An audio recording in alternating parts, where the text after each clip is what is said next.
Hello বন্ধুরা, আজকের ভিডিওতে জানানো হবে কে হবেন ব্রাজিলের পরবর্তী কোচ। সেই সাথে রয়েছে আপনাদের অনেকগুলো কমেন্টস। অবশেষে অনেক জল্পনা কল্পনার পরে ব্রাজিলের ইচ্ছা পূর্ণ হতে চলেছে সিবিএফ এর চিন্তা ভাবনা। জুন মাসের আগেই কার্লো আনচেলত্তিকে পেতে চলেছে ব্রাজিল। আশা করি 2026 বিশ্বকাপে কার্লো আনচেলত্তির অধীনে ভালো কিছু করবে ব্রাজিল।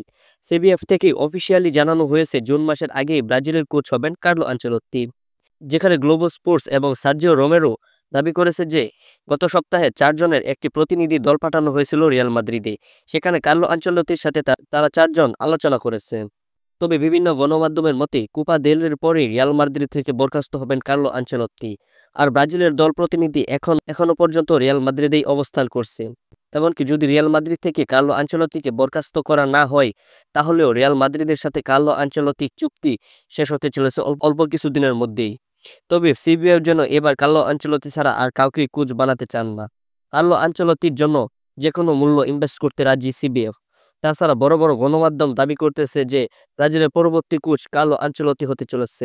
তো চলুন আপনাদের কমেন্টগুলো দেখে নেওয়া যাক। রবিন ভাই কমেন্ট করছে, ভাই খেলা কবে? ভাই ব্রাজিলের পরবর্তী ম্যাচ জুন মাসের 4 তারিখ। তারপরে ইমন ভাই কমেন্ট করছে, ভাই ব্রাজিলের খেলা আর কয় মাস আছে? ভাই জুন মাসের 4 তারিখ ব্রাজিলের পরবর্তী ম্যাচ, মানে 1 মাসের থেকেও কিছুদিন বেশি আছে। তারপরে ইয়াসিন ভাই কমেন্ট করছে, ভাই নিউজ কি সত্যি যে নেইমার খেলবে?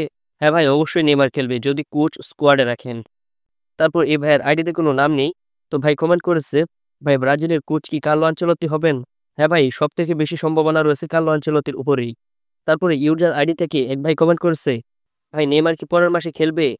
হ্যাঁ ভাই, অবশ্যই খেলবে। তো বন্ধুরা, ভিডিওটি এই পর্যন্তই এবং অসংখ্য ধন্যবাদ আপনাদের কমেন্ট করার জন্য। যদি আরো কিছু জানা থাকে আপনারা কমেন্ট করতে পারেন, নেক্সট ভিডিওতে উত্তর দেওয়া হবে। তো বন্ধুরা, ভিডিওটি এই পর্যন্তই। সবাই ভালো থাকেন, সুস্থ থাকেন, আল্লাহ হাফেজ।